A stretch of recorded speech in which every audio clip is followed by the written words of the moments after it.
Ankara'da Büyük Birlik Partisi ve Alperen Ocakları tarafından Şarkı Türkistan'dan Yemengacha zulüm to'xtatilsin namlı keng ko'lamli yig'ilish faoliyati o'tkazildi. Sehiye Abdi İpekçi baxçısida o'tkazilgan yig'inga minglagan kishi qatnashdi. Faoliyatda Şarkı Türkistan davası Büyük Birlik Partisiga omonat, qotil Xitoy, bolalarım nerede degandek xatlar yozilgan loziklar esildi.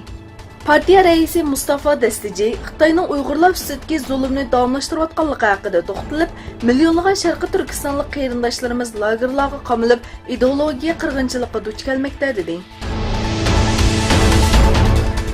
Türkiye Milletçi Hareket Partisining raisi Davlat Bahçeli Twitter hisobida e'lon qilgan yo'llanmasida Sharqiy Turkistonliklarning Yemenda ekanligini bildirdi.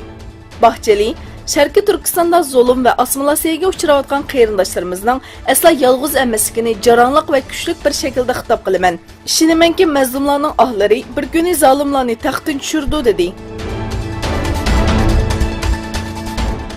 Fransiya prezidenti Emmanuel Macron Suriyadan chekinganligini e'lon qilgan Amerika prezidenti Donald Trumpga norozilik bildirdi.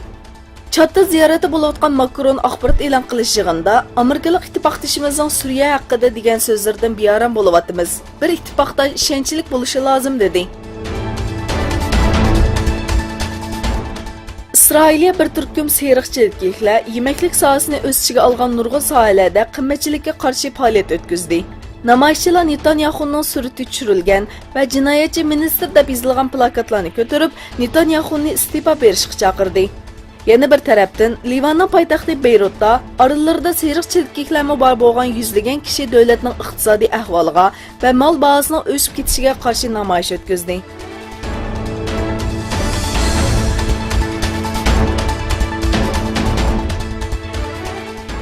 Endoneziyada yuz bergan dengiz toshqinida ziyon og'irlashmoqda. Hodisada o'lganlar soni 222 ga yetdi. Az deganda 843 kishi yaralandi va nurg'un kishi yo'qolib ketdi.